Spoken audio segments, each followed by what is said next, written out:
Slipping it up and out. Bogut! A recent block by Bogut. Good recovery by Andrew Bogut. Let's get rogue. Welcome to Rogue Bogues. This is the basketball series. A lot of news this week. A big item to discuss. Pro, what is going on stateside? Still no fucking phone call from Lawndale. Nothing. Nothing. A few texts though, and a few tweets. Yeah, a few tweets because it's fun to do that way. But I'm still waiting for it, man. These fucking NBA guys, it's just it's nonstop. It's nonstop. So we'll keep. There is a bit of feedback out there. There is a bit of feedback about you criticizing the Spurs. There was, we need to clear this up. There was someone that said that you backtrack quickly, but I kind of sensed it as sarcasm. Do you want to put that to bed? Yeah, it was sarcasm. I'm not going after fucking player development. I'm saying that the Phoenix Suns see Lawndale as an NBA player. The other guys didn't. That's got nothing to do with your development. It has to do with you don't view the guy as an NBA player. I view him as a very good NBA player. And now the Phoenix Suns, that they don't have, like I said, they don't have the nacho guy or the equipment guy working them out. They got actual real assistant coaches and everything working the kid out. I was actually trying to compliment the prick, and I get a backlash for it. No backlash. I mean, I think the Spurs get too much credit for development because I would argue, who have they developed in the last 10 years?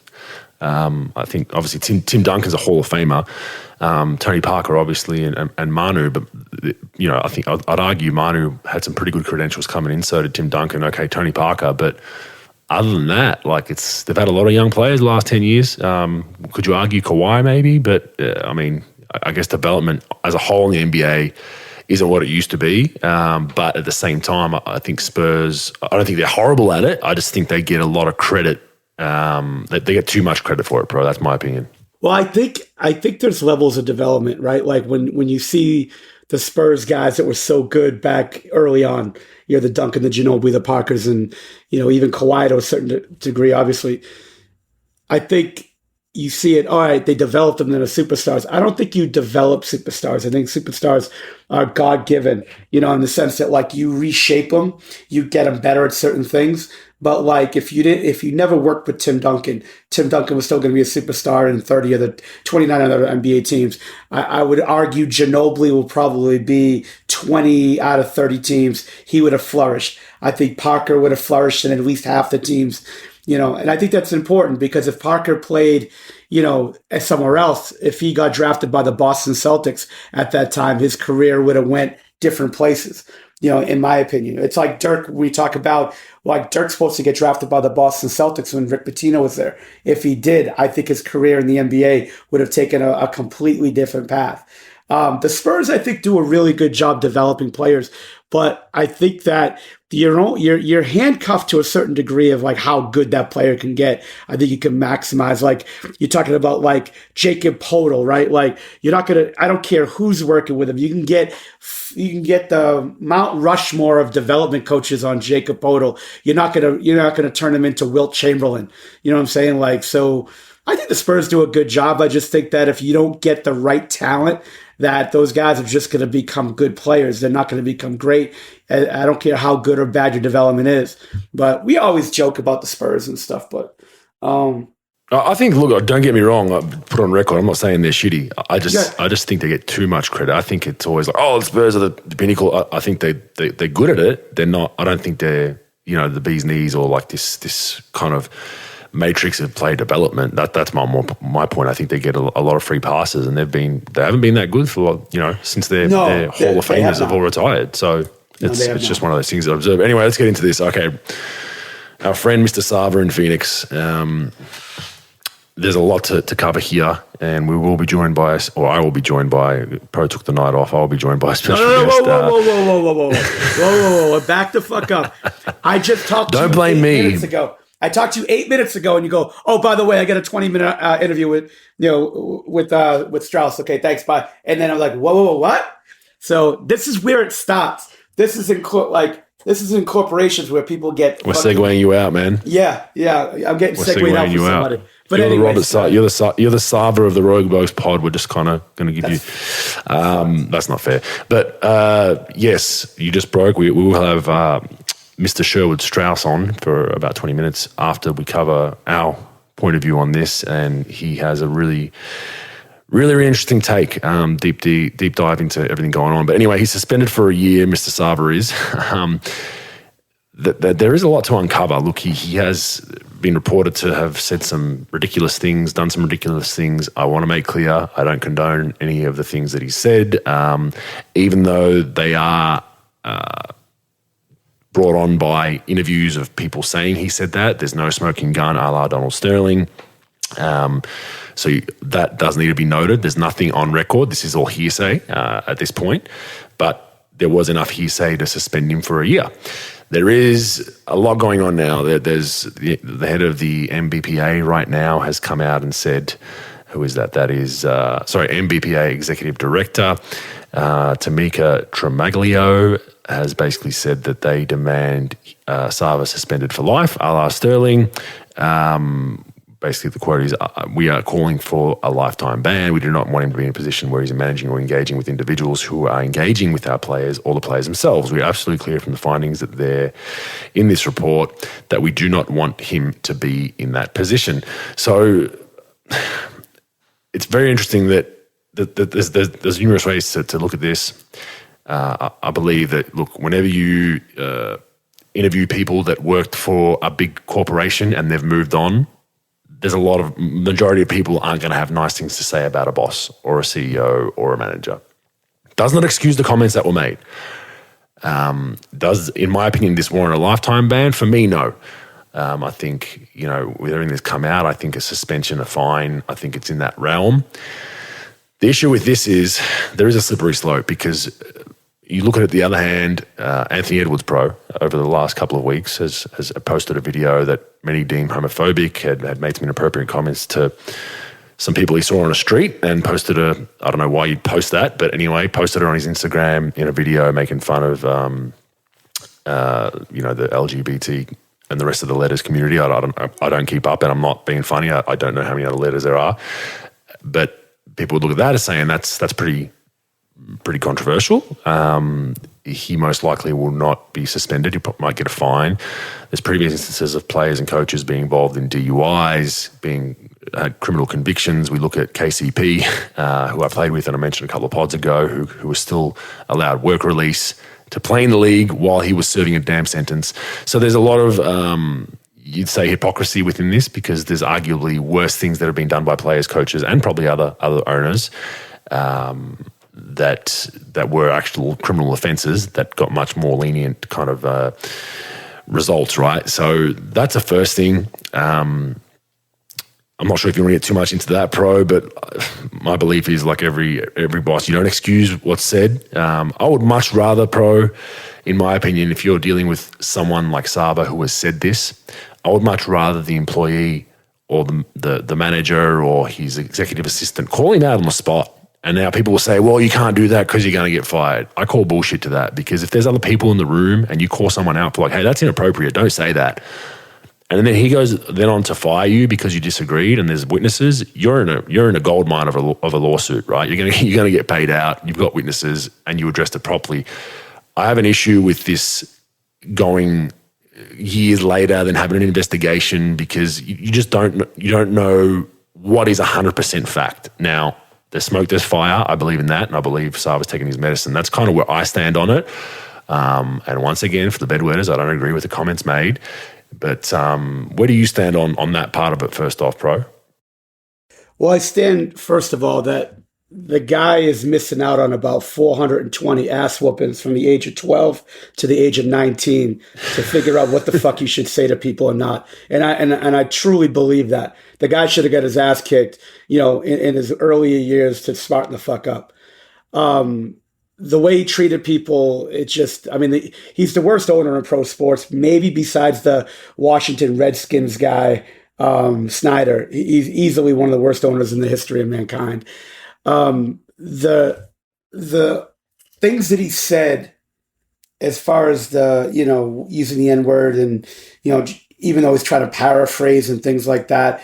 I mean, you've been around billionaires. I've been around billionaires. Like a lot of them, especially the ones that were born into money, they are like detached from reality. Like they live in their own world. No one ever checks them on anything. And they're just weird dudes or women. I've been around mostly men billionaires. And they're just like weird fucking people that do whatever the fuck they want. He's like a frat boy that's just a bully. Look, we've all been around bullies, and the guy's a prick. It's hard to call those people out.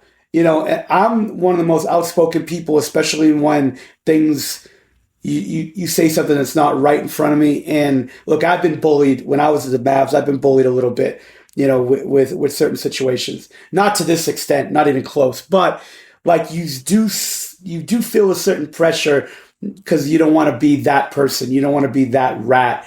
Like, and you're like, you know, I probably won't say anything with this. Now, again, my situation was a lot different. Everybody that was around the guy, I've never heard that I've been friends with or, you know, acquaintance with. They all hated him.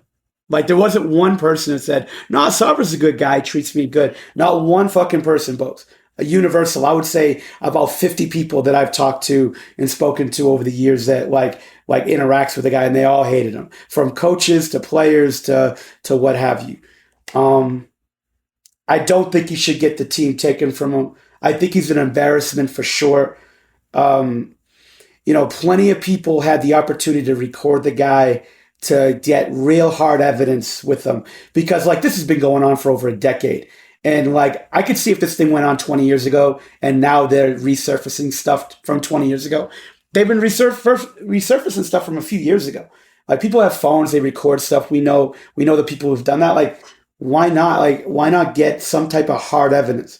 And there's just hearsay. I think all that stuff, I'd say at least 85% of it's true. Some of the stuff they've said, because no one ever said that like he went at somebody and called them the N-word. Like he wasn't like racist towards people.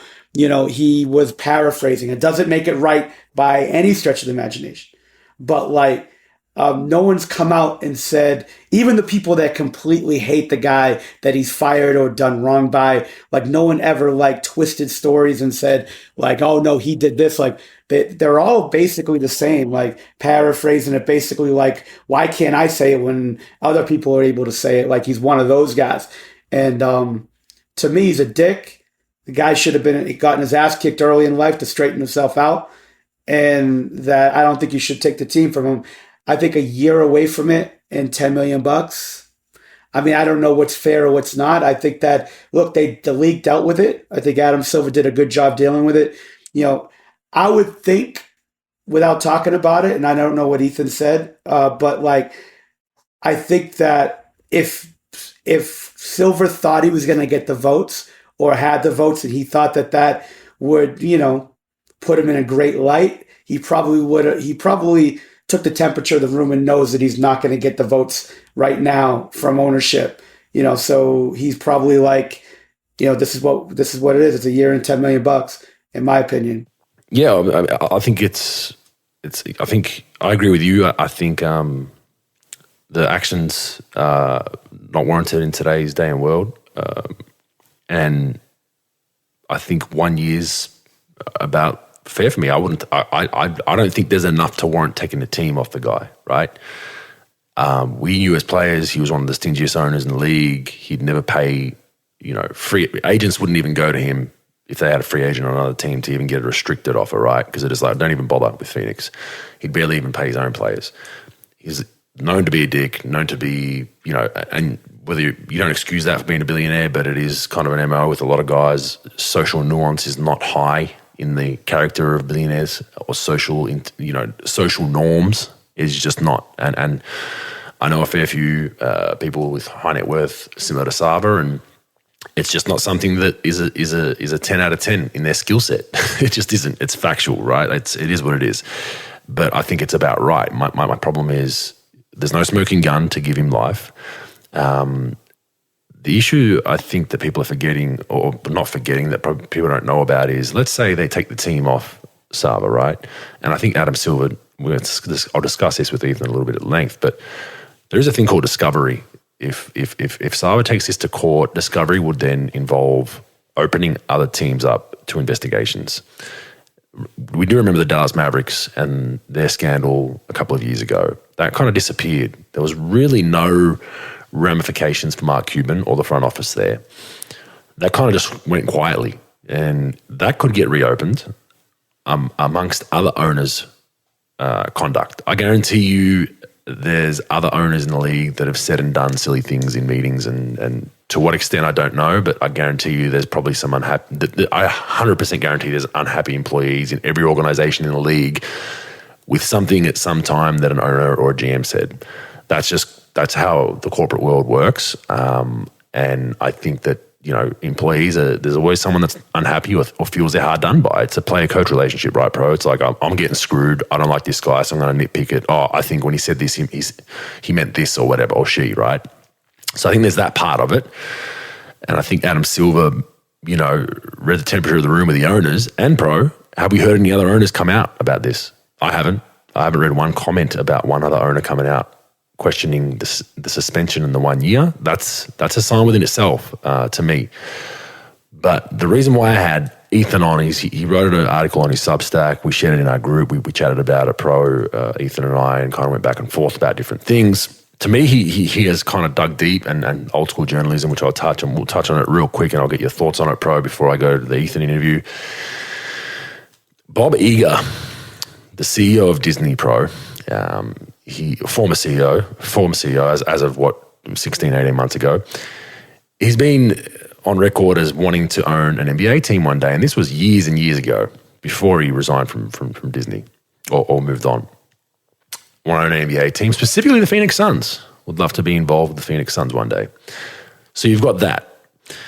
You've then got the fact that Bob Iger is the CEO of a company which acquired ESPN, pro. We then have the story that broke was exclusive by ESPN. The investigation was exclusively given to ESPN, and they broke it. So you got that. Okay, you might say that's a little bit of smoke there, but not enough to start a fire. It's just a coincidence. Chris Paul and Bob Iger are very close friends, very, very close friends. It's dated back for 10 or 15 years now. I'm not sure how, but they had an interaction once upon a time, and they're close friends. Why this matters is Chris Paul has now been the only player on record in the Phoenix Suns that has come out and been, vocal about Sarver and him needing to move on, and they're not happy with the result. There's a little bit of smoke there to me, pro. I think this does not smell good. I have spoken to some people who know other owners in the ownership group, and there was someone in that ownership group that felt that a coup was brewing before the ESPN article broke to get Sarver out away from that team and have a new ownership group come in. Chris Paul has now, in the last few days, gone on record and said he would love to be an NBA owner one day. So you put all that together, and there is a bit of smoke there. I don't think it's 100%. This is exactly what's going on. I think Sarver's somewhat made his bed to be even in this discussion. If he's clean cut with no issues, we're not even having this conversation. But it's a cruel world, pro. And I just don't believe anything on face value. I think you can argue whether you think Sarver's punishment is appropriate or not for the year. Put that aside. I think this is now being used to get him out by other powers that be to perhaps take over an ownership group, pro. What are your thoughts on that? I think there's a chance of that. And I think that obviously, the Bob Iger in relationship with Chris Paul, there's definitely something there for sure. I mean, if they're really close like they are, and I've heard for years they've been close, back to his Clipper days. And I think if they are close, now there's a lot that has to be done for this to happen, though. They're not just going to hand Iger the team and his group. There's going to be other groups involved, with some type of a bidding situation. I do think there's smoke with this, smoke and fire with it. As far as them wanting him out, certain things that have been said in the media, I think you could definitely make the case for it. You could also make the case for the fact that, one of Chris Paul's best friends is LeBron James, who's part of the Fenway Sports Group that owns Liverpool, the Red Sox, the Pittsburgh franchise, the NHL. and they want an NBA team as well. So I guess you could say some stuff on that end as well. You know how stuff is done, Bogues. Everything's done behind closed doors, and everybody wants to help their friends because, look, if you get 5% ownership in a team, down the line, you're talking about 5% of close to $3 billion. You're talking about 150 to 300 million, depending on what your stake would be in the franchise. Wouldn't be out of normalcy for me to think that they want him out and they want to put somebody else in there. But the only thing with this, Bogues, is unlike the Sterling thing where he was losing sponsorship, his mental state was indefinitely in question. There was an audio tape. Everybody was beside themselves. There was players were going to boycott. There was a talk of that. So everything hit swiftly. I think it's going to be a lot tougher to get this team away from Sarver. And even if they do get it away from him where they're forced to sell, I think he could sell who he wants to sell to. Unless the NBA takes it, a la Sterling. And well, they didn't take it. Yeah. They didn't take it with Sterling. Yet. They forced him to sell, though, didn't they? Yes, essentially, yes. And it was to the highest bidder. But, I mean, who knows who the highest bidder was. It's all done by the NBA. It could be the best, it doesn't necessarily mean it goes to the guy that offered the most money. It could potentially go to someone the NBA sees fit that's a great owner to join the board of governors, right? And you'd argue that the Clippers guy, what's his name, Barmer, is that. He's passionate, loves it, he's sitting courtside. So, and by the way, with the Cuban thing, he did pay $10 million, with a deal with the league when they dealt with that sexual harassment stuff with the Mavericks. He did pay $10 million back in the the for that. Yeah, well, it's still, to me, it kind of disappeared very quickly, in my opinion, compared to certain other things. And I don't know. I just think there's a lot to unpack here. I think there's more than we could ever know. And like I said, it could be two separate kind of circumstances, right? Like I'm saying, you got the Sarver. That's just whether people agree or disagree with that. That's a separate thing. But I think this group forming, I think, is going to, could potentially take advantage of what's going on as well and edge him out. And I think that's why we're seeing, that push from Chris Paul and you even had a board member as well with the Suns came out and said he should be gone. In our industry, he'd be gone. Now, I touched on it with Ethan a little bit. I think the comments that have been reported are reprehensible and not good. But probably I'd ask you, if you had a microphone in an NBA locker room, don't you think it's a bit hypocritical for some of these players coming out saying, this is wrong, you shouldn't say this, you shouldn't say that? I mean, I do. I've heard, we've all heard reprehensible things spoken about in locker rooms at times and words used and language used. And I just think it's a little bit hypocritical when players come out and players that I know come out and go on record with this kind of stuff and demand suspension, demand expulsion for life. And you're like, I've heard you utter the same kind of stuff. Well, Bo, I got two words for you: Miles Bridges.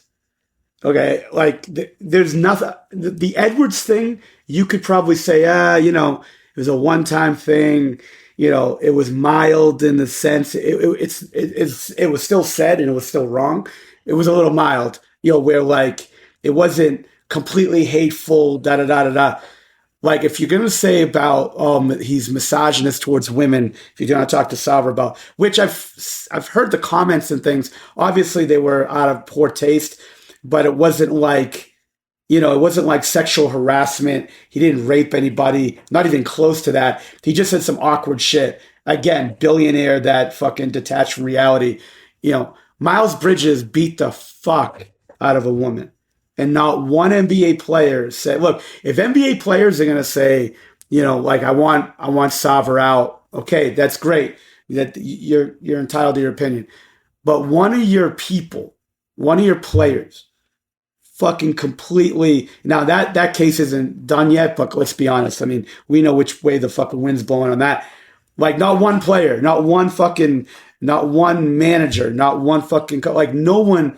Everyone wants to get this guy and expel him out, but not one person said anything about Miles Bridges, and that's reprehensible to me. That's like putting the hands on a woman. completely embarrassing the league. Don't get me wrong, Sarver completely embarrassed the league with this shit too. But like Bridges, that was like sends chills up my spine. And no one player wants to say anything about that. Why? Because they want to be cool. That's my point. And people claim, you're engaging in whataboutism, pro. But it's a valid. There's so much hypocrisy. Jason Kidd's the other one, pro. I mean, he was charged for domestic violence. I don't even know what he got suspension wise. NBA wise, I don't think it was much. I know he got traded, but I don't even know if he was suspended back then, or I think he might have got fined. But that's another example, right? And I'm not one of those people that this is a different circumstance that believes kids should be now banished for the rest of his life. But there needs to be a bit of nuance in these conversations. If a CEO is held to certain standards, then players and staff should be held to those same standards. It bothers me to see players come out and say, "Oh, those comments are reprehensible, banning for life." When I know the conversations that players out there and locker rooms, much to LeBron's comments of locker room talk, which doesn't exist, bullshit. We all know, like a double bullshit. It's, obviously you can address the Sarver thing and say, look, especially considering you're the head honcho, you need to set a better example, blah, blah, blah. But then don't be a hypocrite. That's my only point with it all, bro. But we can go on forever with this. I want to go to the Ethan interview real quick, enjoy this. And it gives a little bit of a deep dive into how he even found things from 10, 15 years ago. So here's that right now. And I'd like to welcome Ethan Strauss. He's been on Rogue Bogues numerous times, but specifically for this story that Pro and I just chatted about briefly, Ethan has gone on a deep dive. I love old school type journalism. This is exactly that. So I want to get him on just for 15, 20, 30 minutes, however long it takes, to explain this story more in depth than obviously Pro and I could, because he's done a lot of digging and spent a lot of time. Ethan, first of all, welcome to the show. Thanks for having me, and thanks for the shout out. It was a great article. For those that have not read it, go to Ethan Strauss Substack, House of Strauss Substack. It is a subscriber only, so you need to open up your wallet and donate to Ethan's children's college funds, if college is even around at that point when they're old enough. Ethan, the way things are going in the world, but.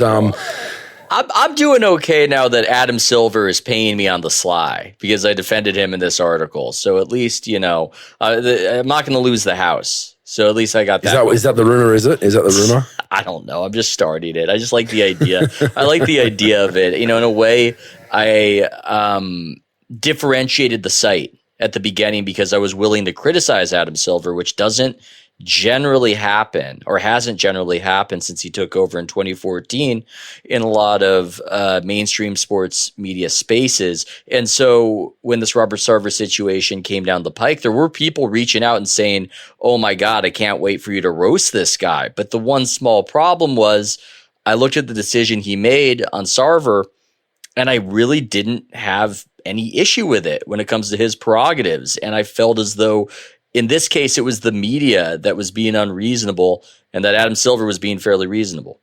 Yeah, and on your Substack, it does mention you are, what is it, contra? What's the wording you used? Something along those lines that you... A contrarian, is that what you're going with? Is that the one? Yeah, there's something in your bio about you're contrary to the mainstream narrative, essentially, which is good to see, and it's not by strategy, it just is who you are, and I like the fact that you can differentiate different things. But getting into this, look, the Sarver stuff, what's been reported is obviously not great. I have a problem with it just because I'm not excusing anything that he said or done. I'm sure there's been some interactions that are not great, but I think if you go to any big corporation in the world and you interview every employee, you're going to get back similar type stories. Now, the race stuff, definitely disagree with any of that ever being played out. Obviously, he's reported to have berated or gone after a pregnant woman saying that, she can't work as hard, blah, blah, blah, right? But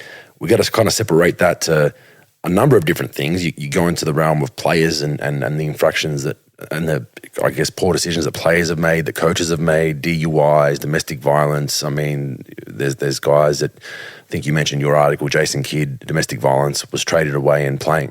I didn't mention that in the article, but yes, that is something that has happened in the past that Jason Kidd has done. And I mean, another guy out there who was demanding Robert Sarver get fired was Matt Barnes, which, hey, that's his take, that's his opinion, but that's not exactly an unblemished record when it comes to the things that he has done. So it is interesting. There does seem to be some selective morality in these cases, and I think a lot of the commentary is more motivated by not wanting to seem like you're in favor of the bad thing that was done than anything else. And I know people might say that's a cynical read, but I've been in media and I've been in the NBA industry for a long time, and it's been long enough to make me cynical.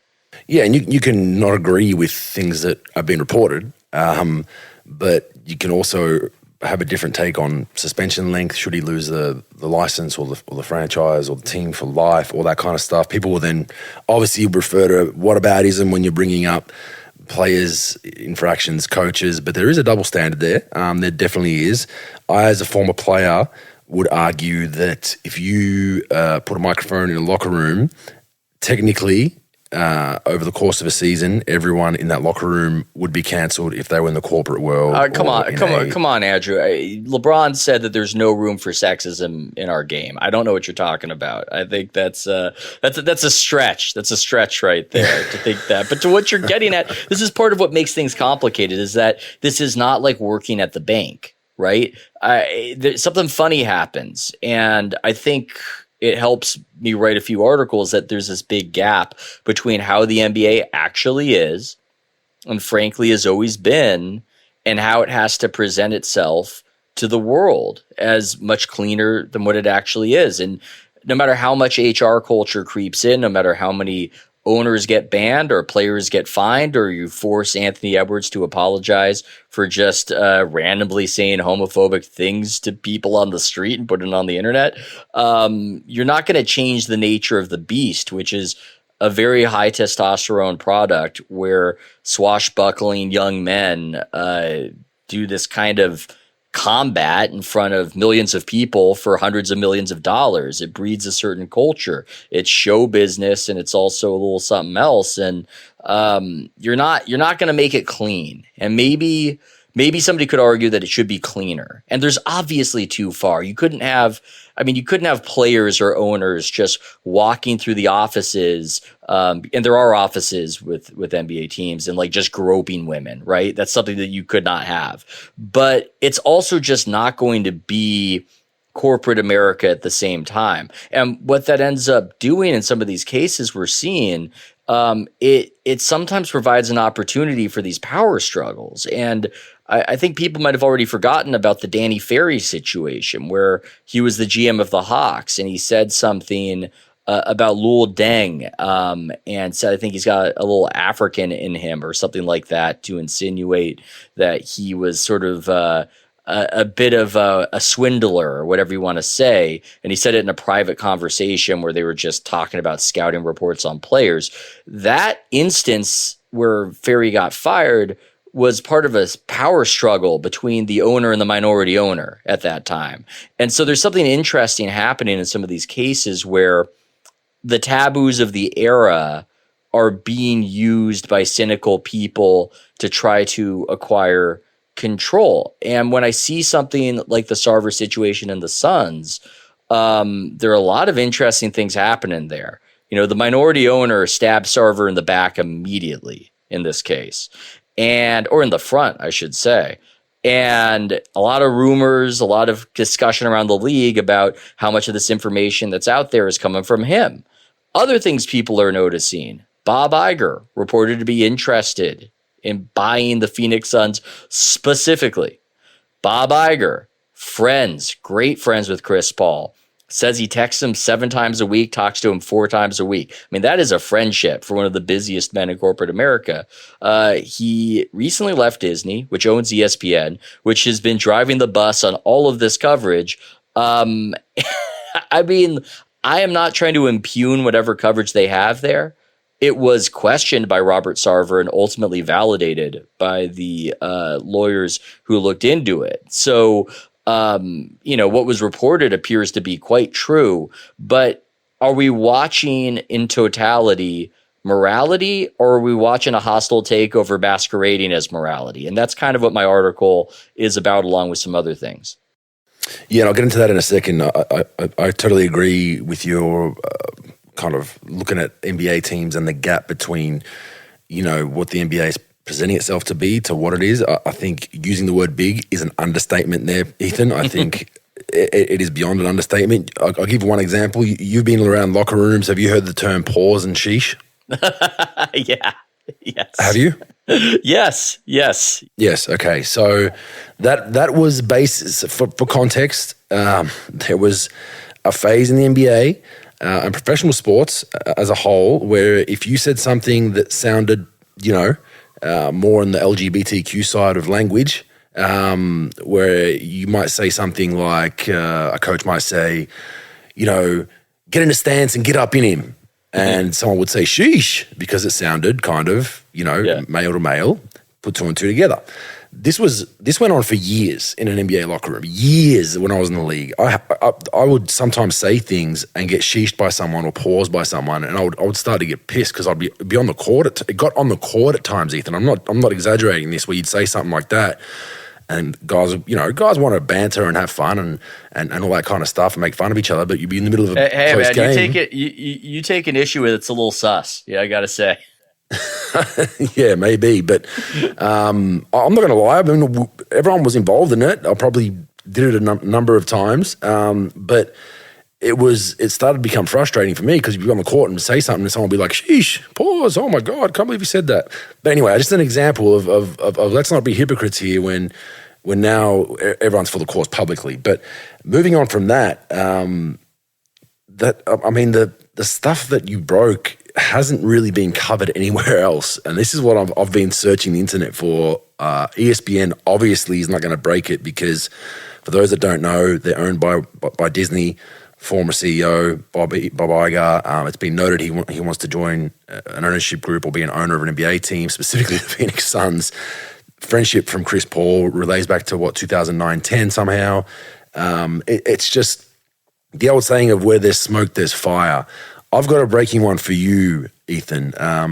Another minority owner, I'm not going to say who it is or how I got this information, relayed that there is, when speaking to someone, that there is a kind of takeover type plan, and did not think that it was fair, and that this was brewing before the article initially was broken, of course, by ESPN. Let's not forget that. They broke this story and they went through it. Now, for all the people out there, the bedwetters, they're going to fire up and say, well, what he did was wrong. I'm not agreeing with any of the comments made. I'm not agreeing with any of that. I think as adults, it's like this idea, are we just getting used by this thing that is wrong to be manipulated by people who don't give a fuck and are just using it for their power game? And it's just very cynical and manipulative and fake. And I think that's really what the conversation I think that we're having is about, is that it's not about, I don't know, creating a better world or just making the world safe from Robert Sarver. And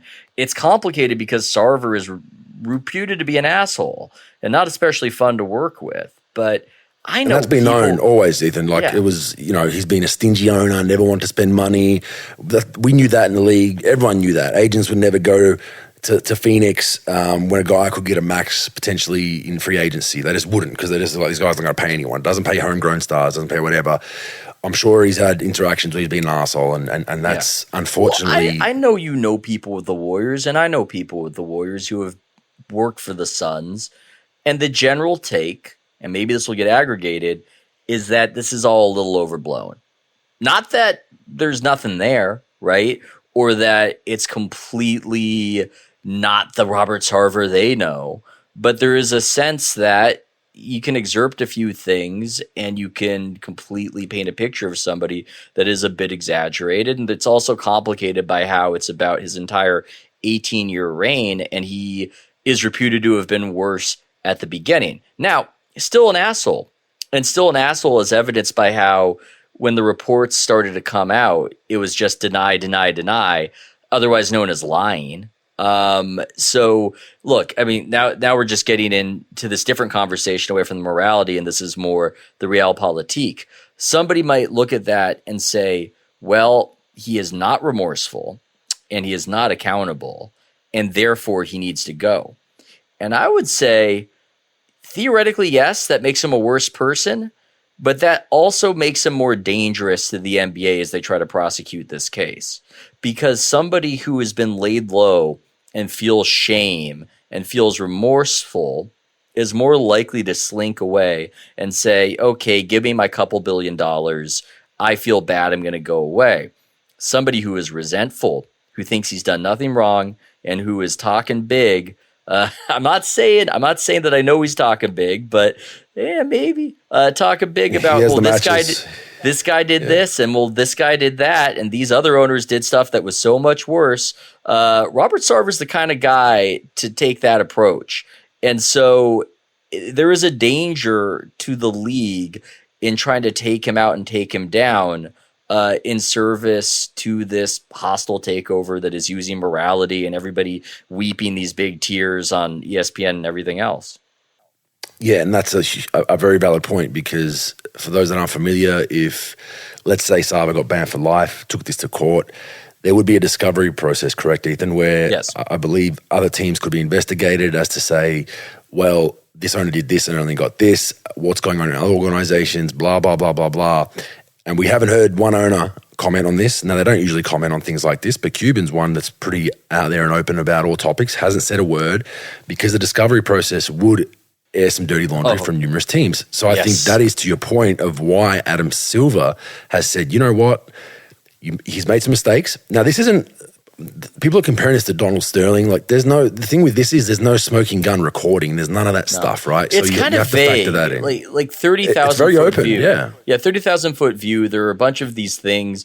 There are these tidbits, and there's the using the M word 5 times over the course of his team, referring to it being used, not using it, in the 1930s sense, but whatever, it's still very taboo.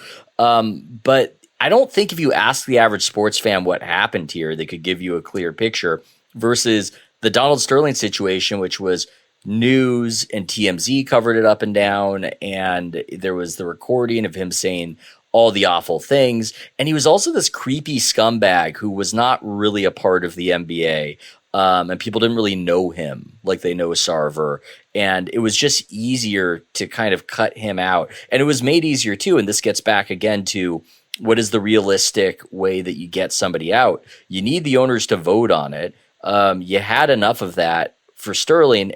And when it comes to the lawsuits and property rights, Shelley Sterling was on the family trust and wanted the money and wanted to get out. So the NBA had an in. I don't think they have those ins. So what can Silver do? He can give them the maximum $10 million fine. He can give them the year suspension. And what we're going to see as part of this hostile takeover, if it is indeed taking place, they're going to try to exert pressure in other ways, I think, until maybe it's just not worth it for him. Maybe he comes back. Which has started already. PayPal's already pulled out of being the major sponsor. There'll probably be others.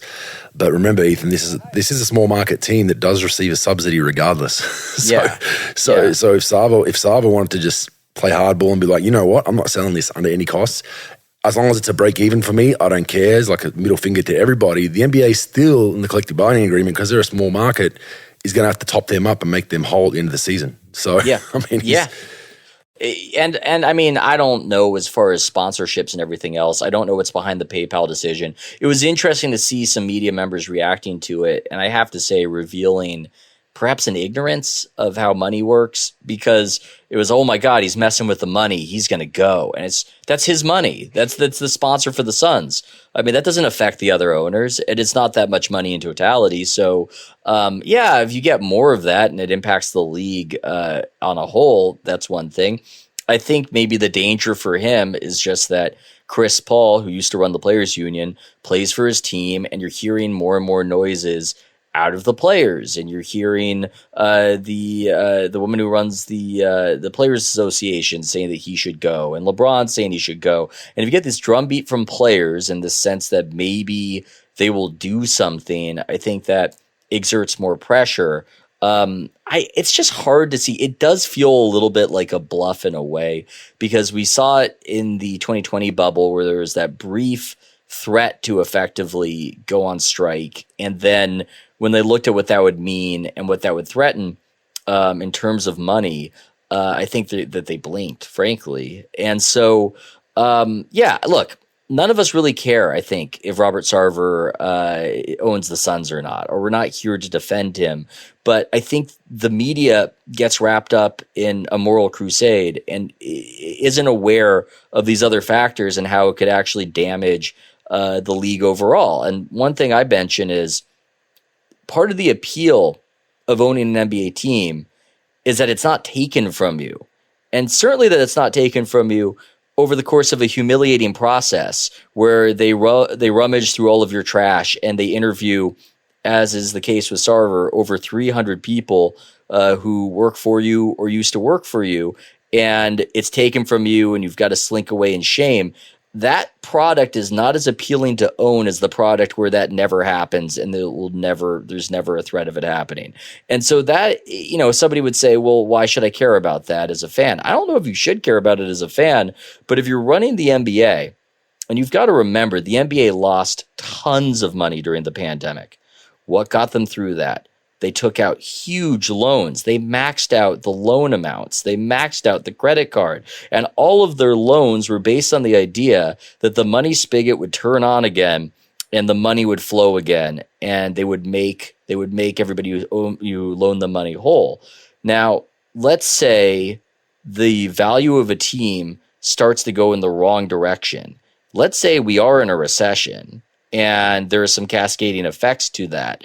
I think that there is a risk here when it comes to devaluing the owning of a team that I think is easy to dismiss, but could become very real because so much of the league's financial health has been on the basis of the idea that team values are just going to keep going up and everything's going to keep going great. And I think that's one of the reasons that you see Adam Silver in a role that surprised the media of not being so eager to try to, get Robert Sarver out of the league in the way that he did with Donald Sterling. That was a different league with Donald Sterling. The NBA was riding high. They had just signed their big TV deal. I mean, it wasn't official yet, but they had signed it. The biggest TV deal ever by far. The ratings were going up. You had LeBron on the Heat. He was going to go to the Cavs. Things were great, and Donald Sterling was unique. This is something I think a lot of people in NBA media are blind to, is that the league is in a weaker state right now than it was back then. It's going to get a better TV deal. That's going to be cool. But the attendance is far lower, and they're getting a lot less money from attendance after the pandemic. And that seems to have not recovered in the way people want it to recover. There are, again, they're going to get a good TV deal, but it's not going to be what they would have thought it would be about 5 years ago because they have half the viewers that they had. And so they're just not in the same position to do something like try to ban an owner. And as much as everybody hates owners, there's a reason that they get put up with a lot of the time. Yeah, totally.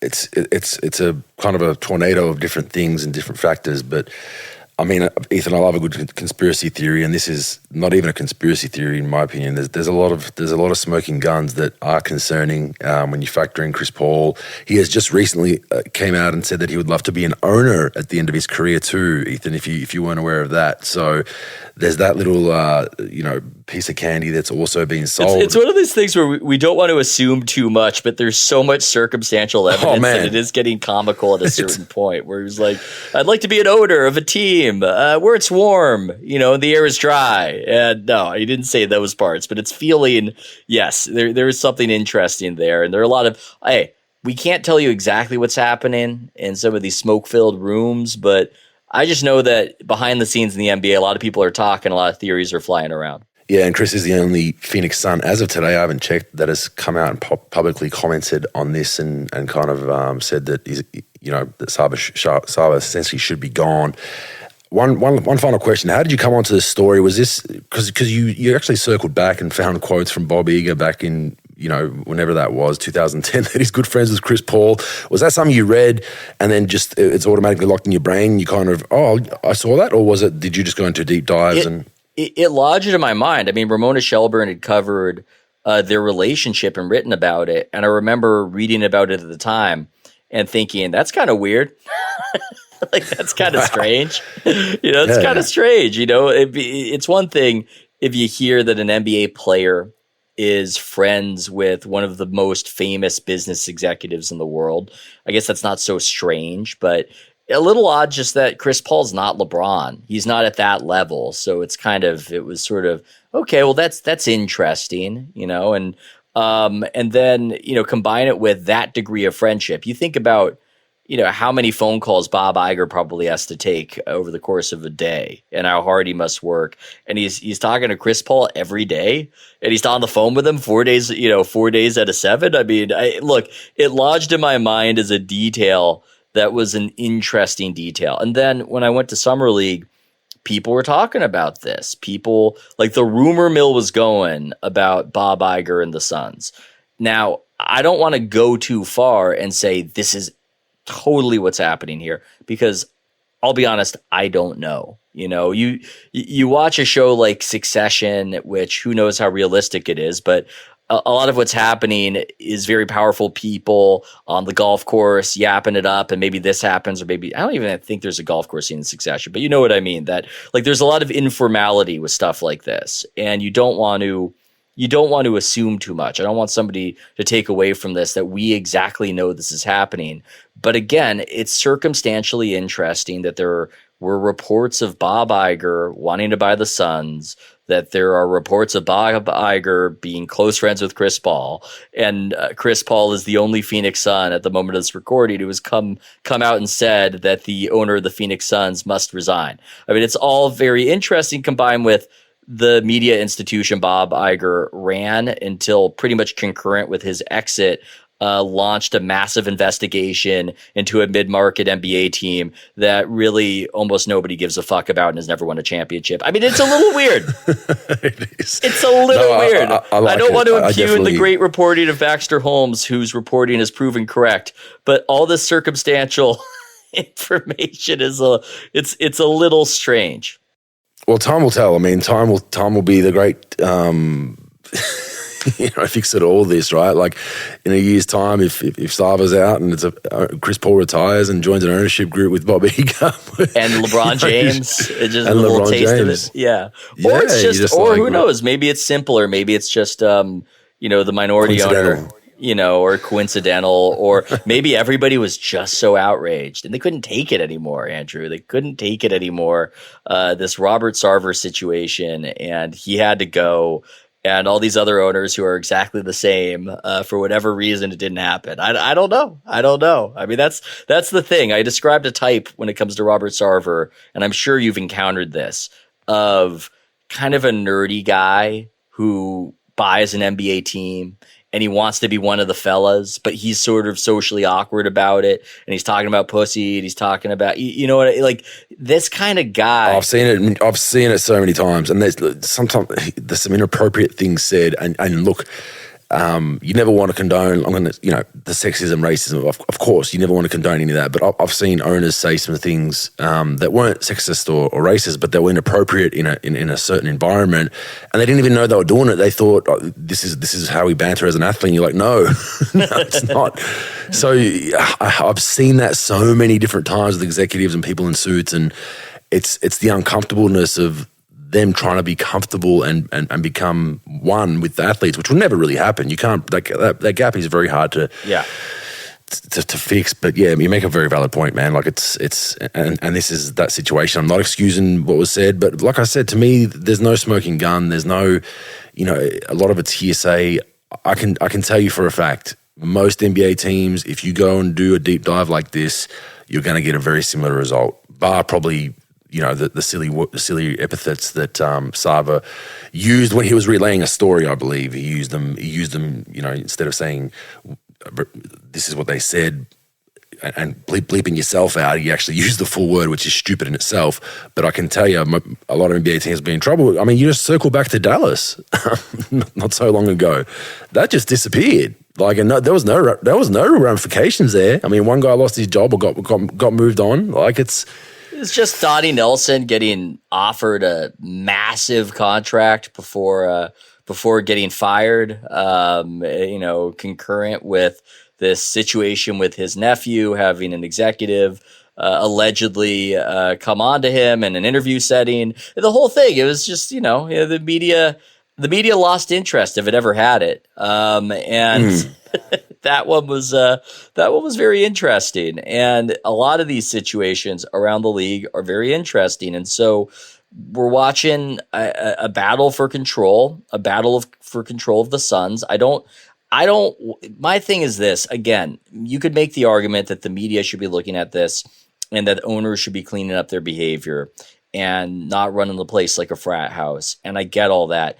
I just don't want to act like a child and pretend as though the $2 billion property that is the Phoenix Suns is immaterial to this conversation and isn't motivating anybody in how they're talking and acting publicly. That's all I'm saying. And I'm just not in favor of looking at what seems to be, again, a hostile takeover masquerading as morality and only talk about the morality. I just don't.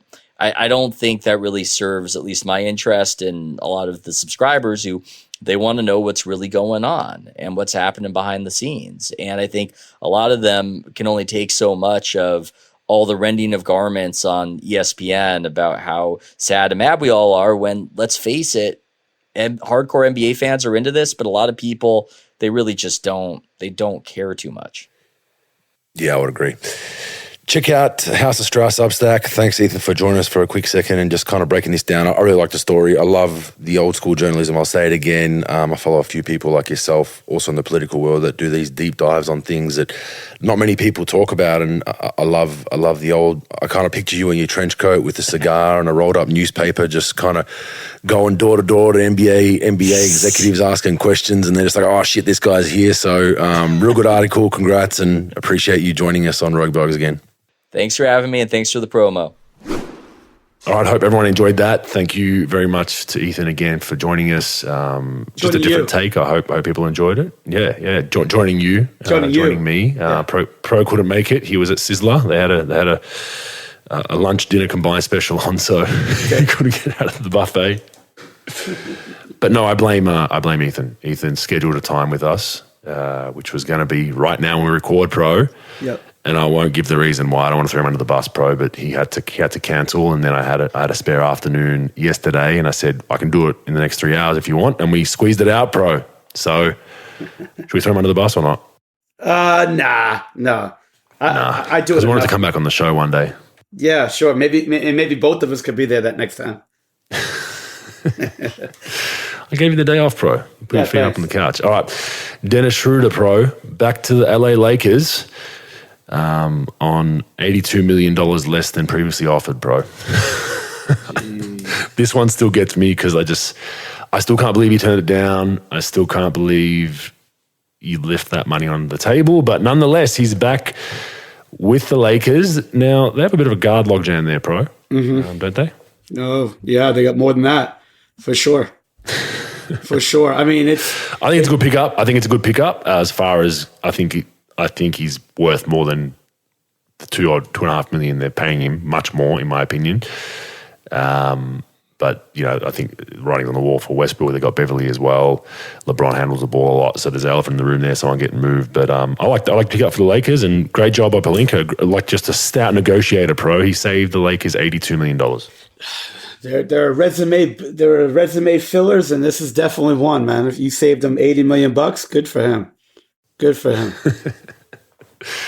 So we'll see how that goes. All right, Klay Thompson, love it. He calls the NBA 2K workers bums, Pro. No, I don't think he means the actual people behind the scenes doing the coding. I think the people that do the 2K ratings. So obviously he's not happy with his 2K rating.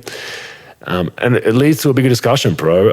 I don't know why players get so rolled up with the NBA 2K rating, Pro. It's, it doesn't change your bank account. It doesn't change your stats. It doesn't change your value in the off season or your role, your minutes. It's a beauty contest essentially. And yeah, it's done by people who, running 2K and whatnot that they get a lot of them very, very wrong. The other thing I want to talk about is, so we were both at Harrison Barnes' wedding, and Ronnie 2K was there, and I've got no issues with Ronnie 2K. I'm not really a 2K guy, so I don't really care. He's asked me to post my 2K ratings a few times on socials, part of promos, and I didn't want to do it because I just don't care about 2K. And I just remember how much players used to suck up to Ronnie 2K Pro. Like trying to get in, even at that wedding, trying to get in his good books, oh, yeah, what's up, man? Let's have a drink together, blah, blah, blah. Like trying to get, I'm just like, over a 2K rating, pro? Like, it's just crazy, man. It's a crazy world. It's taken over the world, man. Like, so I was this weekend, I was speaking, they had this like underclassmen camp in Dallas, like all the top players in the Southeast, all from 6th grade to 9th grade. And I tried to talk to players about, pick and roll, this player, that player, barely any interest. You want to start talking about 2K, those guys wouldn't shut up about it. That's all these kids do. They don't work out, they don't play, they'll work out with their trainer for like 30 minutes to an hour, and then they're home and they're playing 2K. Like, they love this game. And it's such a phenomenon with the young people in at least the United States. And I'm sure it's global, but these kids love it. And then, like, it's just a style. It's just like a status symbol for NBA players, with their ranking and stuff. It doesn't matter. No one gives a fuck, but they do. And I'll tell you what, they were like schoolgirls around him at Harrison's wedding. And it's probably gotten 10 times worse. What was that, like 5 years ago, right? 6 years ago when he got married? And it's gotten way worse, like with people fawning over him. And that's what they do. And look, it's, people will kill to be treated like a god even for a few moments. And this guy's on top of the world with NBA players. It's fucking crazy. What did he say though? He's just not happy about his rating, or I assume it was to do with his rating, and then Clay further went on to say, I don't care about 2K, blah, blah, blah, blah, blah. Ronnie 2K clapped back and said something like, well, I think Clay said he hasn't played 2K since he had a Sega Dreamcast, which is like a good 20 years. Oh, I don't even know if it was on Sega Dreamcast. No.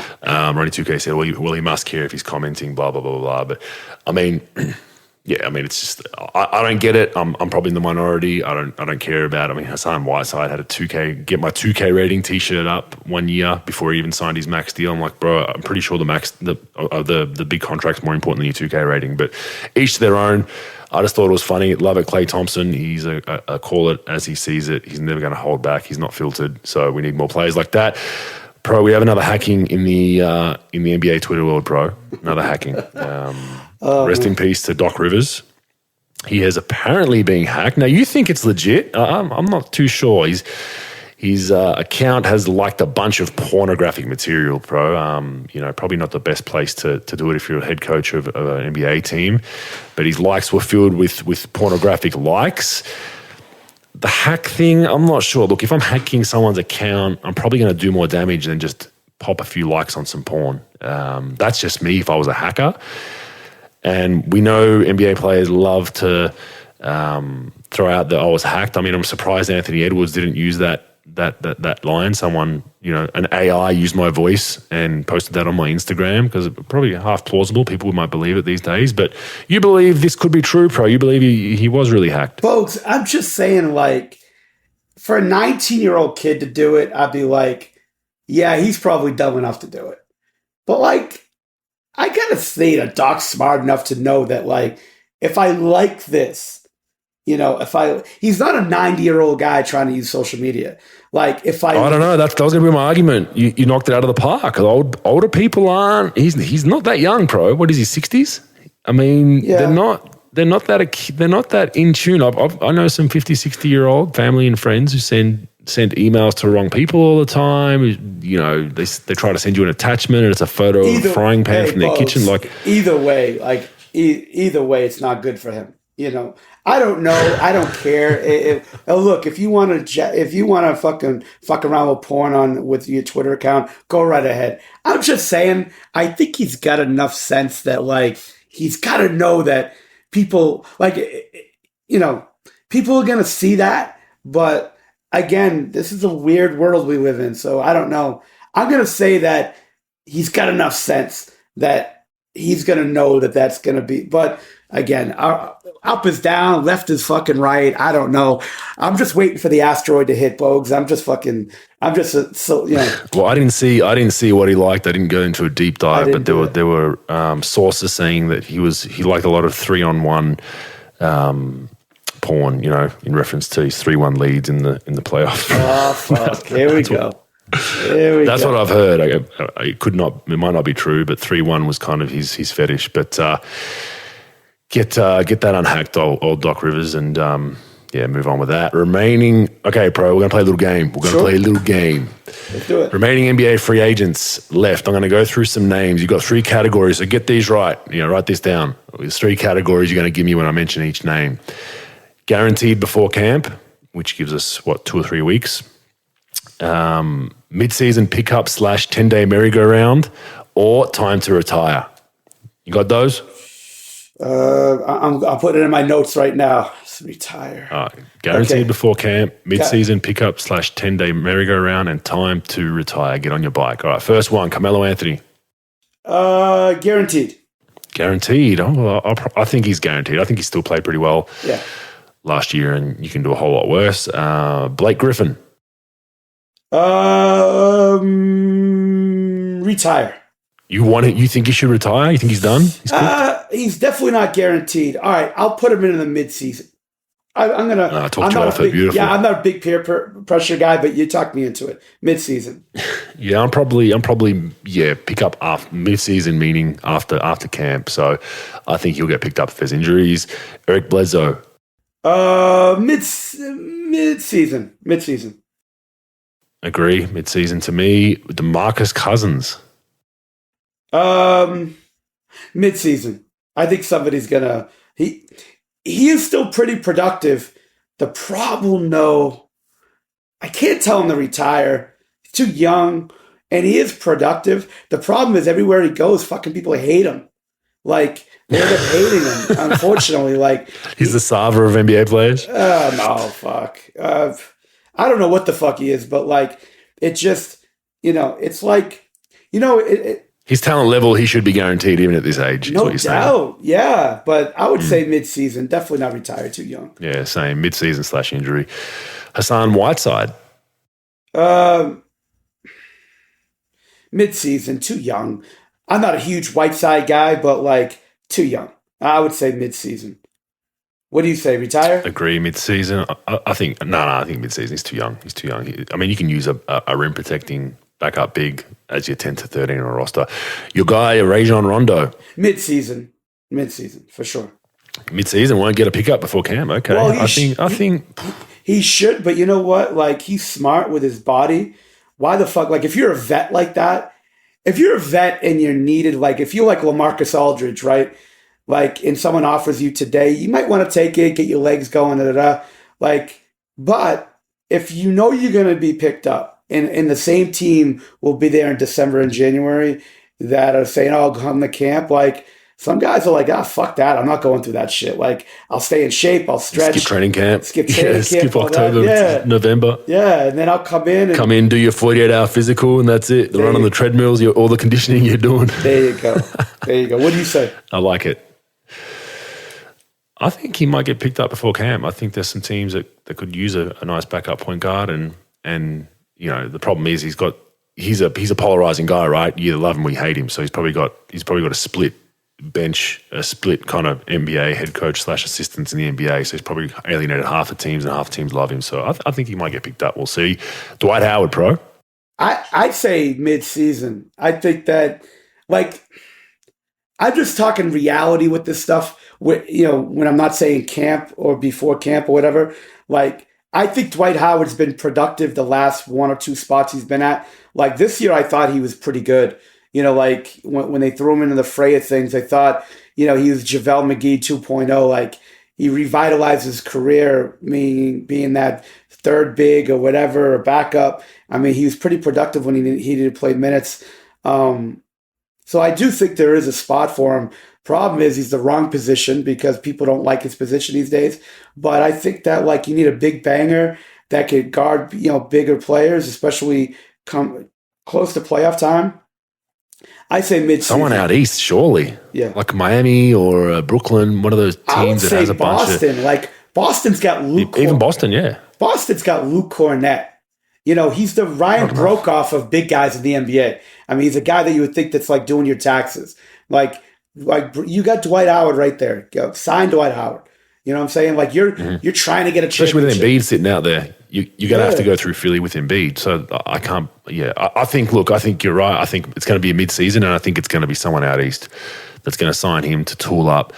Embiid's going to come out and go bonkers in the first half of the season. You're going to have some teams out there shitting themselves, saying, "Shit, if we face these guys in the playoffs, we have no run really to be physical with him in the post. We'll bring him in as an insurance policy." So I think he gets picked up mid-season, even maybe in the first month or two of the season. He won't get a guarantee before camp. Alfred Payton, pro. And by retire, I mean out of the league, so they could go overseas. So I would say for him, I'm going to go. He's going overseas. Time to retire from the NBA. But, I would say that loosely. He's, Bogues. He's one of those guys that like people have been giving him chances. Like I think Phoenix was the last guy that gave him a chance. He cut New York. like he's one of those guys that like. He's a solid defender, but really nothing else there offensively. It's like I'd take Rondo over him, for instance. At the PG spot. So I think he's going to have to apply his craft overseas maybe and then try to make a re-entry. Wayne Ellington? I would say camp. I would say before camp. Good veteran. He's answered their bell, wherever he's been. He's been a solid player. Not a great player anywhere he's been. Good shooter. Great shooter.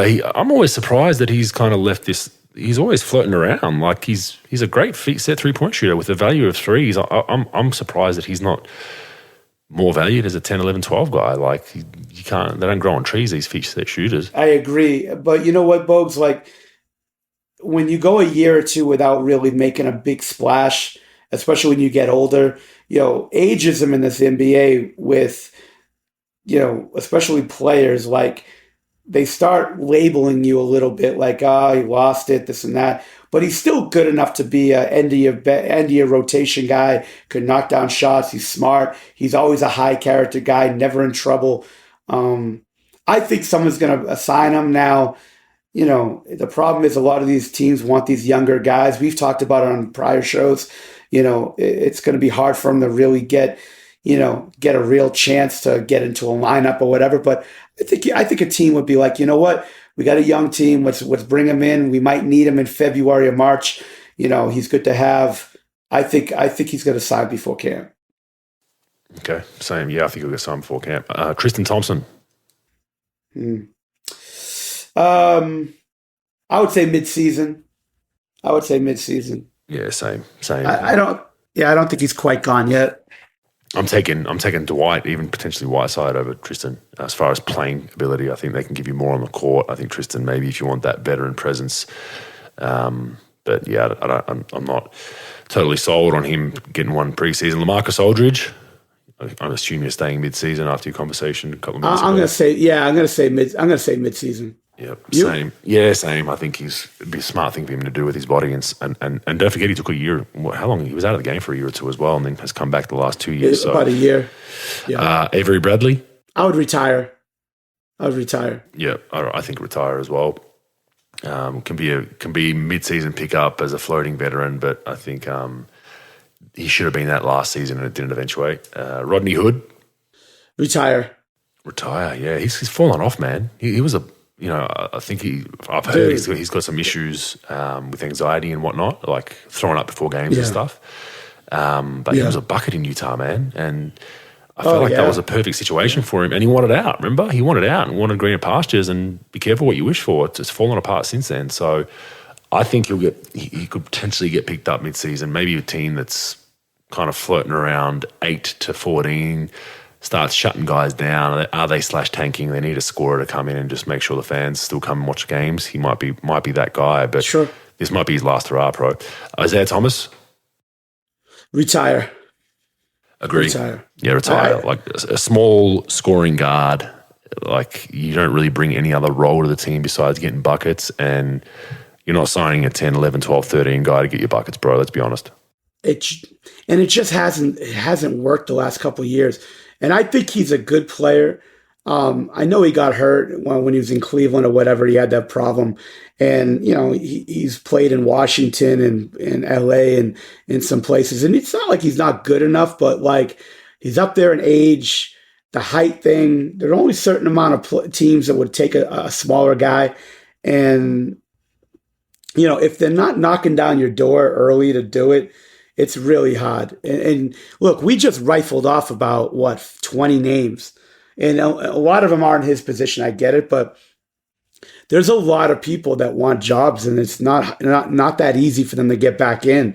And, there are some pretty good names on that list, and it's a hard road, especially when you're on the outside looking in. And he didn't do anything like off the court or whatever to get him in this position. It's just Timing and his situation. size versus timing versus his health. It's just all bad shit. He's a good guy. I like him. I think he should move on from it. I think he could play overseas, go to China, whatever. I'm not sure why he hasn't. Money. I'm not sure. He wants to keep that dream alive in the NBA. Yeah. But yeah, I mean, even the NBL, man, like he put bums on seats down here, so it'd be a good place for him to go. The last one is Jeremy Lamb. I still think he's got a little bit left in the tank.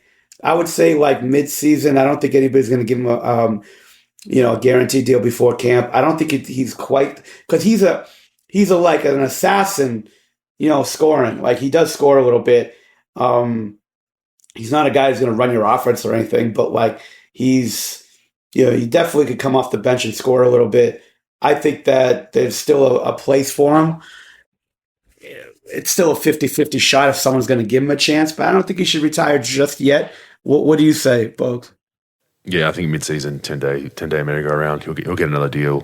He just won't be guaranteed before the season. So still a pretty good list of names. I mean, a lot of them are older, but there's still some good players out there. And then on top of that, you're competing with G League guys trying to take those spots. So as you said, very competitive in the NBA as far as roster spots. All right, real quick, let's just mention Dabble. Dabble is betting meets social media. On Dabble, you can follow your friends, your mates, experts. You can see who's trending, whose tips are going well and whose are not. Scroll through trending bets and copy them all in one tap. Nice and easy. So if you do a 10-game multi, in different sports, whatever, and you like what for instance, I've done something, you can just copy and paste it straight to your account. You don't have to go through and do them all individually. It makes it easy. There's obviously there's chat forums on there, Pro. You can go on there and talk shit in the NBA forum or the horse racing forum, and that, I know a lot of people enjoy that banter part of it, which is really, really good. Get alerts when your mates and expert tipsters place bets. And most importantly, you can follow me, Andrew Bogut, all one word. Around NBA time, we'll do some more betting. Right now, it's quiet time as far as that all goes. But go download the app. It's Dabble on wherever you get your apps from, and Dabble socially. And, of course, you must gamble responsibly. Pro, Eurobasket. Did you watch a final? I did not watch the final, but I did see that Spain won. Good for them. I love it. They did beat France. Herman Gomez, tournament of his life. He had 27 in the final, bombing threes from everywhere, rolling. Just played out of this world. I think he's at a very, very good tournament. And they took Rudy off, out of the paint a little bit. Rudy didn't have the best game. He was very, very quiet actually. Poland's miracle run came to an end with a loss to France in the semis, and Germany beat Poland in the bronze medal game. Schroeder was in the mix, I think, for MVP, but the MVP of the tournament goes to Herman Gomez, which has been questioned by a lot. Look, I like the way that FIBA does it. They really incentivize winning with their voting. If you're basically not in the top four, there's a very rare chance you're making the All-Star 5 even, Pro. So the MVP of the tourney, Herman Gomez, 17-7-1 a night. So not mind-boggling numbers. The All-Star 5, Lorenzo Brown's in there. Obviously, they're one of their better scorers for Spain. Herman Gomez is in there, obviously. Rudy was in there with 12 and 10. So probably a guy that could have been omitted, but they made the final. Giannis was the only guy that didn't make the top four that was in the All-Star 5. 29, 9 and 5, and then Dennis Schroeder made it at 22, 7 and 2. A few quick snubs for you, Pro. I don't know if you'd trade anyone out of that All-Star 5. I would. I think Markkanen was the definite snub, 28, 8 and 2 a night. But then who are you taking out? It's that argument. I mean, maybe I take out Lorenzo Brown or they do it more position, so it'd have to be Herman Gomez or Rudy. Jokic, 22, 10 and 4. I think he had good numbers, but Serbia bombed out early, fizzled out early to Italy. Luka Doncic, 26, 8 and 6. I think that's the other one you could have put in there. They made the top 8. So do you put any of those guys in there, Pro, in the All-Star 5, or you think they got the All-Star 5 right? I mean, you heard so much about Lorenzo Brown throughout the whole tournament, but I mean, it's hard to keep Luka out of there, man. The shit that he did throughout that tournament was amazing. But Brown did make it all the way to the final, and I think I like how they they give you an incentive to win in the Eurobasket, especially with putting people in the top 5. I think they got it close to being right. I think that, I think that Greece made it, far enough for Giannis was definitely going to be on there anyway, but I think they made it far enough for it. I would keep it the way it was. I mean, I think I'm making 2 trades, bro. I'm making 2 trades. I'm kicking out Lorenzo Brown for Luka, and I'm putting Markkanen in for Rudy at the 4, moving Herman Gomez to my 5. I think just based on numbers, Markkanen had a hell of a tournament, man. He had a 40 ball. No one expected them to be half decent. They were pretty good, and Luka was Luka. So they're the only 2 I'd change, but I can't argue with incentivizing. I just can't argue with you got guys that are winning games in the top 4. I mean, for an MVP of a tournament, you'd only be at 17-7 shows you that FIBA definitely is pulling votes towards your team at least being in a top 4 run for a medal. So can't hate on that. Eurobasket was fantastic. I enjoyed following it. Didn't watch a whole lot of games live because of the time difference, but I enjoyed following it. And I always love to see upsets, and this was no different. Besides Spain winning, of course, I mean, they're just the juggernaut of an international team. Seeing teams like Italy knock off Serbia and Poland on a fairy tale run was good to watch. But Eurobasket, till we meet again in 4 years. Useful or useless, Pro? I've only got 1 this week. I was a little lazy, and there's not a lot of stats floating out there. There's some Eurobasket stuff, which you just mentioned. But this one is Michael Jordan, game-worn jersey from Game 1 of the NBA Finals in 1998. I believe that was that the shot that Steve Kerr... No, MJ hit the game-winning Game 1, right? Against Utah? I believe he did. Yep. Yeah, I think it was when... I think he reached, didn't he? Good old Brian Russell. Yeah, my memory serves me correct. All-time record for sports memorabilia, Pro. What do you think it went for? I would say about 8 million. Close. So Maradona, the Hand of God jersey. Do you know Maradona is, Pro? You Americans don't follow soccer. Yeah, soccer player. Come on. Do you know what the Hand of God is then? Ooh, no, I don't. Got your ass. So he headed the ball in for an important goal, but actually used his hand and hit it, and they didn't pick it up. So it was called the Hand of God because they counted the goal. His jersey, when he scored that goal, went for $9.28 million. Michael Jordan's jersey, now an all-time record, $10.1 million, Pro. So, man, we always talk about the GOAT and this and that, and to see a game-worn jersey from one game, of the finals at $10.1 million, I mean, MJ just gets it done, bro. I think it's useful for sure. I mean, it just sort of gauges where he's worth. And, we always say about great players, right? Like, great players, sometimes they're a flash in the pan.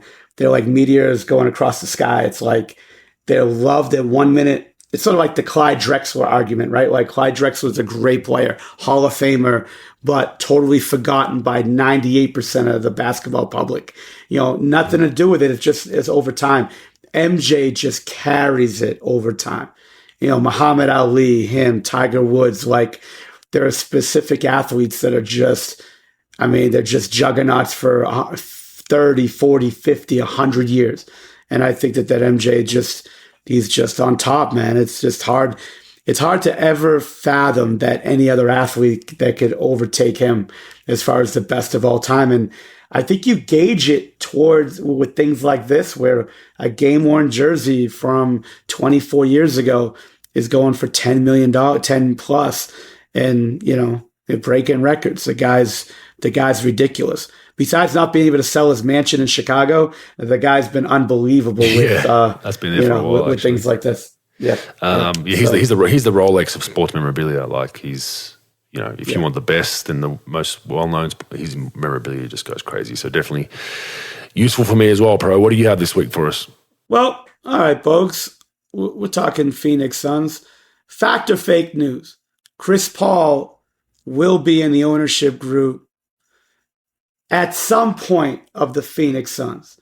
I can't say, I was about to say the next ownership group, but if he does sell in the next year, Paul cannot be in that group because of the fact he's still playing. Will Chris Paul be an owner of a part owner or owner of the Phoenix Suns at some point? Fact or fake news? I will fact it if Bob Iger is involved. Yes, that's my one asterisk. But yeah, if something happens soon with Sarver, I would anticipate Bob taking over or being involved somehow, and I think Chris will get a shoe in once he's done. So I'll say fact for the most part, but a little bit of, there's a lot to happen between then if Sarver does get the team taken off him, if he does sell, all that kind of stuff. But I think there's a high possibility, so I'm leaning towards fact. You? I say fake news. I think that if he does sell, that somebody else that we don't know about is gonna come in with a mega offer, like an offer above and beyond what Iger and his group is going to bid for it. And I know you say the NBA handles it and all that, and they could sort of dictate. I'm saying that there's going to be a pretty good offer from somebody we don't even know about, that not even thinking about. Same thing with Bomber. Like when Bomber took the team, there was a bunch of people that were in on the bidding. I remember. I don't know if A-Rod's group was in that or not, but there was somebody that were like, oh yeah, he's going to get it. And then all of a sudden, Bomber just came out of nowhere with his offer. So I say fake news. I don't think he will be, and I think somebody else is going to come in on it. So I say fake news. They're valued at $1.8 billion as of today. $1.8 to $2 billion. Sarver bought him for $400 million in 2004-05. So he's made a nice little gain on that, but that's what they're valued at. I'd anticipate if there's a bidding war, it maybe goes low to mid twos, but that's where the Suns are sitting at, the 18th most valuable franchise in the NBA. Yeah, and with these franchises just keep on going up and up and up and up. I think that people are going to jump on it, and I think there's not going to be any shortage of bids. You might even get somebody way high, higher than that. Now, remember, the Clippers got bought, Bogues, for $2 billion. They don't own their own facility. They didn't own their own. They don't own the arena. They don't own anything. I don't even think they own their own practice facility. I think they were still leasing it from I think they're still leasing it from Sterling, if I'm not mistaken. I think Sterling himself owns that practice facility, and that the Clippers did, like, it was crazy to me that, like, if they had their own facility, if they had their own arena, that somebody will bid $2 billion for it. But it's crazy that somebody bid $2 billion without them owning anything except the organization name and some jerseys, I guess. But it's crazy. But I think with all these fees going up and all these teams continuously going up, and then the revenues going up for the league, I think that someone's going to bid up. It might be some like razor blade company from China or something, but who the fuck knows? But like, I think somebody that we don't even think TikTok. About is going to TikTok. It's going to big TikTok, right? All right, Bogues, fact or fake news? Dennis Schroeder will be the starting point guard of the Los Angeles Lakers. Ooh, it's a good one. Wow, it's a good question. Wow, if they keep their roster too, no trades. Oh man, I like Schroeder personally off the bench for most teams because I think he's a great off the bench. Gives you a good burst, can score, can facilitate. But he might be the best offensive playmaking guard on that team. Not including LeBron. I classify him as a forward. So at a Russell and.